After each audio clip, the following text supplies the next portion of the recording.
how you load it. This is essentially going to be the same as far as the movement pattern goes.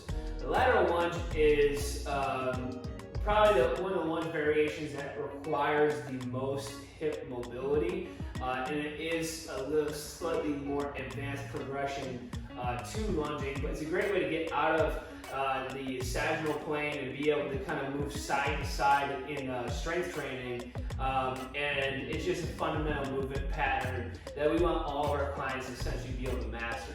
So to start out, I like to do a wide position, okay? So this would be more of a lateral lunge in place, okay? So you're gonna go out nice and wide. I want you trying to go past your shoulder width, essentially.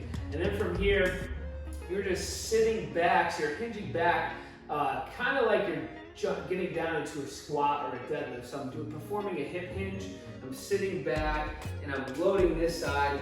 This leg's going nice and straight, and I'm going down as deep as I possibly can, trying to keep my chest up, but I will get a slight forward lean in that position. So again, hips back, knees out. I'm lining my knee right over my ankle, and I'm coming back up. Okay, so this is your in place variation.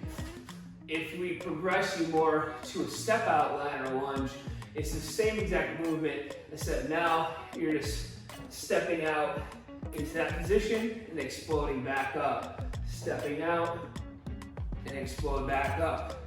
Now, if we say, indicate that I want you to do all the reps on one side and then switch to the other, that's how I want you to perform it, where you perform all the reps on one side.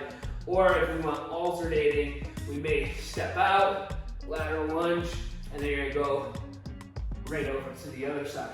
So regardless of how you load that, whether it's goblet, whether you have dumbbells or weight down below, whether in the front squat zercher or back squat position, the movement's essentially going to be the same, and that's going to be hips back, push that knee out, sink into that position. You should feel a pretty big stretch in that adductor and the other side of the hip, okay? Now when you sit back, and this side is pretty tight, try to avoid bending of the knee, but try to just sit down as deep as you possibly can while keeping this foot flat on the floor, not rotating out or getting up on the toe.